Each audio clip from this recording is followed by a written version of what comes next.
Currently, 70% of men.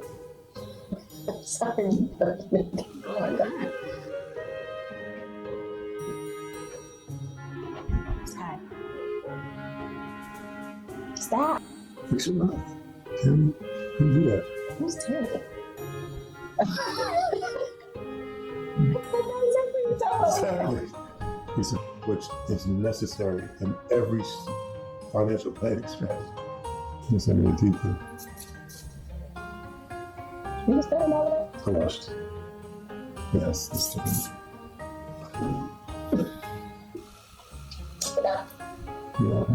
Yeah, sure. It's fine if you go. Are you serious? Okay. You wait for real.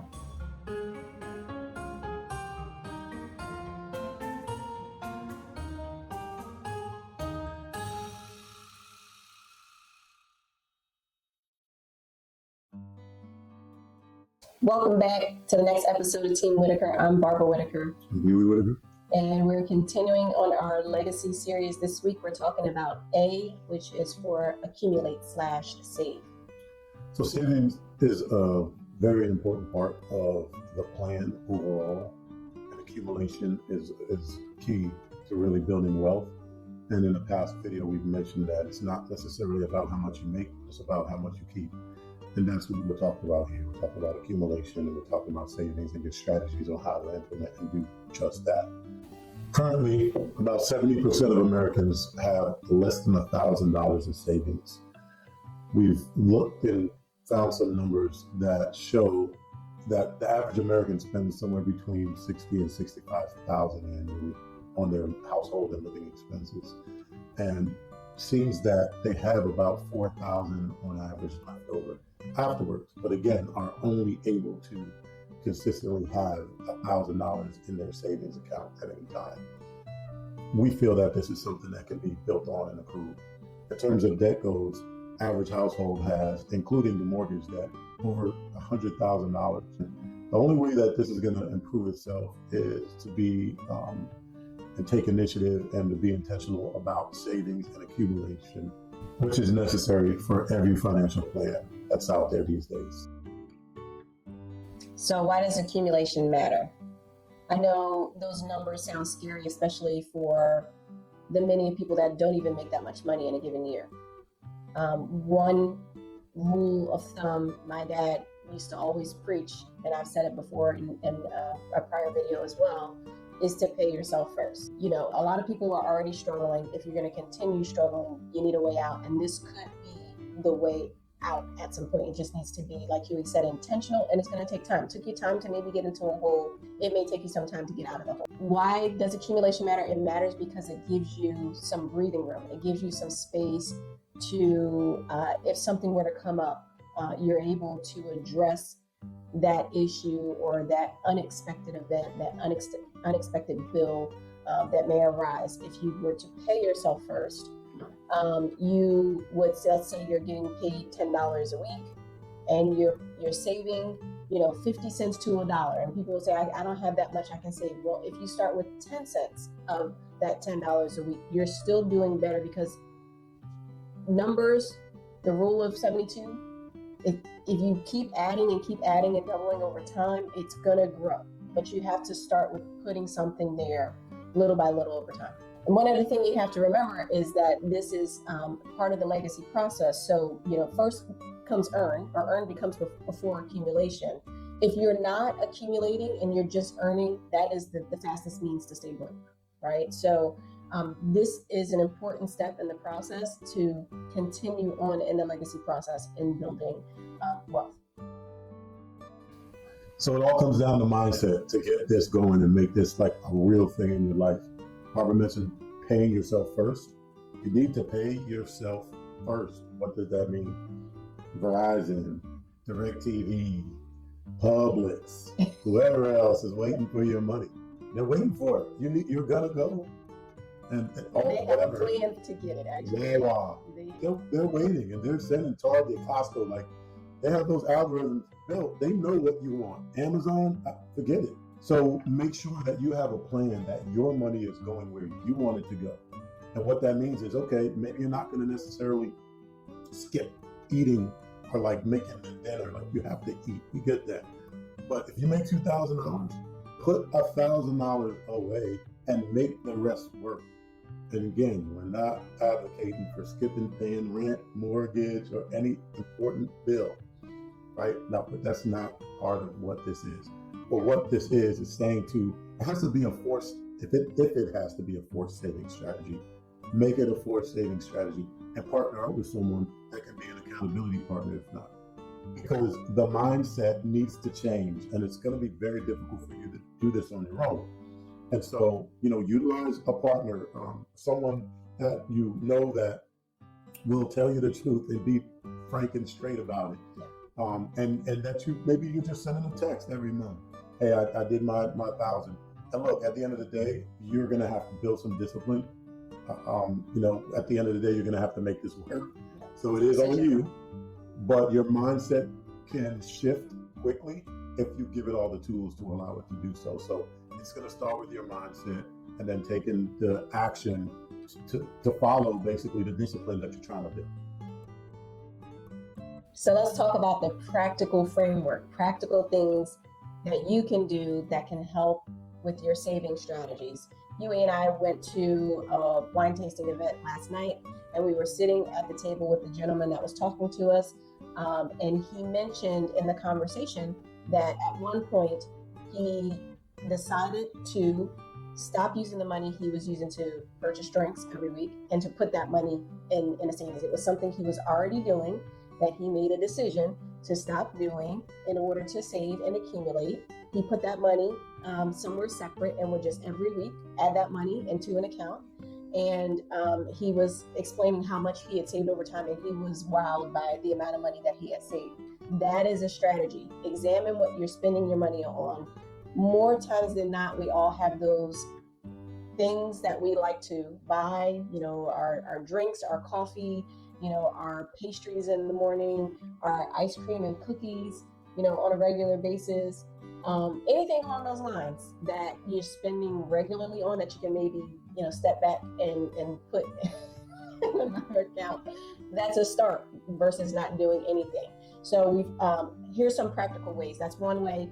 We also talked in the past about the 80-10-10 rule that we kind of implemented for ourselves was tithe 10, save 10, learn or ask for wisdom on how to live off the other 80.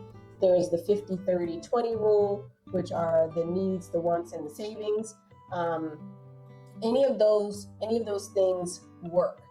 Another thing that you can do is anytime you're getting unexpected money. Most times, unexpected money goes to places that you didn't need to spend it, right? So, for example, you're going to get tax return money, for example, right? Everybody's looking forward to tax return money. Something comes up, you get the tax return money, and you're spending it on that thing that you didn't even know that money, how much you were going to be getting back, right? If you kind of change your mindset, for example, on that, and just trick your mind to think, okay, I didn't really get that money. Let me put this away somewhere because I'm living life like this anyways. Let me just continue the way I'm living life and put that extra money on the side. That is something. Last thing that Huey and I personally do is if you never see it and you never touch it, it's easier to see.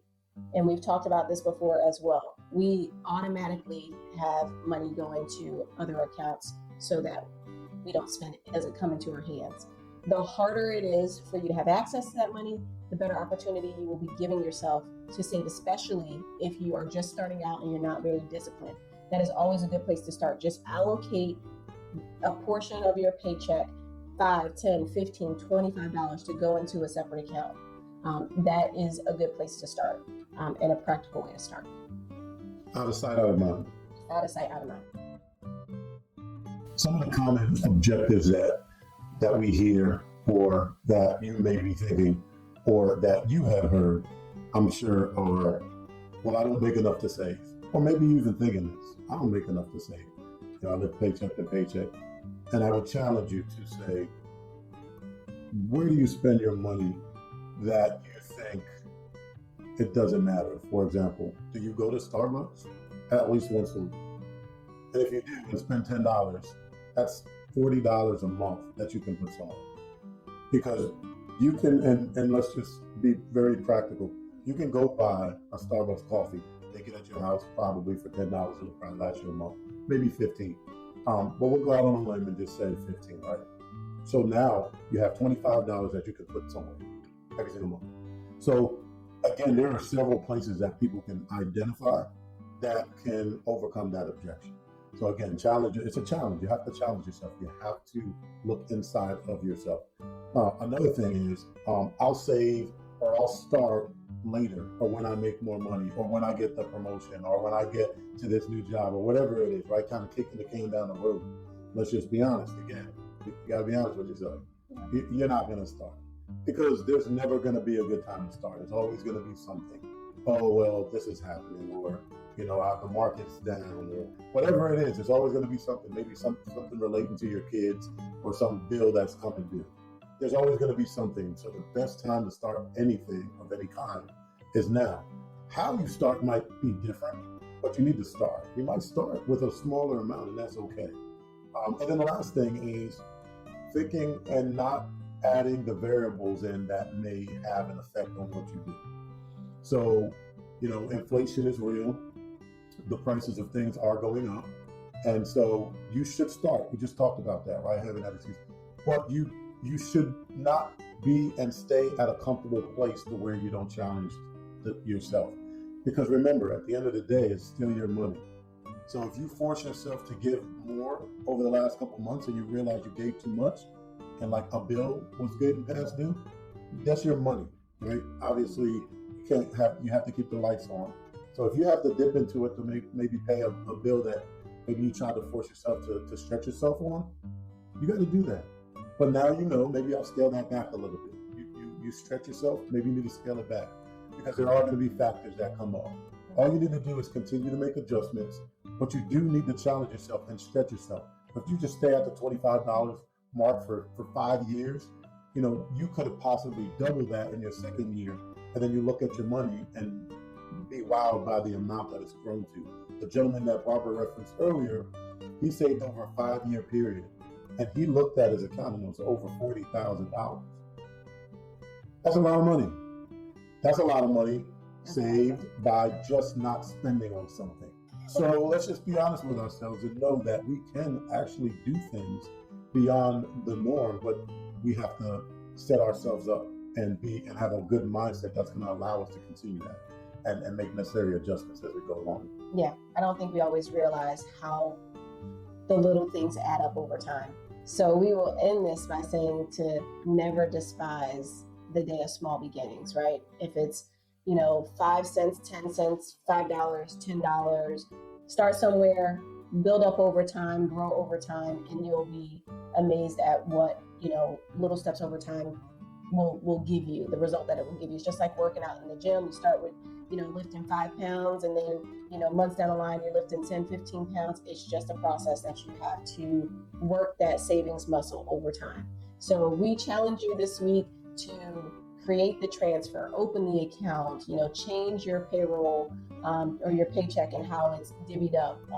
Check your subscriptions that you don't need. Maybe there's subscriptions out there that you've been paying and haven't been paying attention to, that you stopped at $9.99 subscription every month and now you're saving that at a minimum, or whatever the case may be. There's opportunities out there. So we challenge you to assess, which is usually the first step in a lot of things that we talk about. Assess your situation and see where you can make that change. I think that's it. Well, if you want to be bold, just jump out there and just start putting $100 a month away, or $250 or $50. We usually do know what our number is that we feel comfortable starting with. We generally know. Then start assessing, because again, at least now you started, then you can start to identify and realize, okay, I can do a little bit more. Or, you know what, that's the right number. Or every quarter, I'm going to increase it by a certain amount or percentage. But just jump out there and start with something. Open that account. Again, a lot of you have banks already that you're banking with. Just get up and you just have a checking account. Get a savings account attached to it. Or maybe get a second account, and really just start dumping the money into it. And if you can get a money market or a high yield savings account that's going to be paying you over 3%, that's going to be the best case scenario, right? Like, why not earn some interest on the money while it's sitting there cash and it has no risk involved, right? Yeah. I would also say you can be bold get something with a risk too. That is not a recommendation. That is just a statement.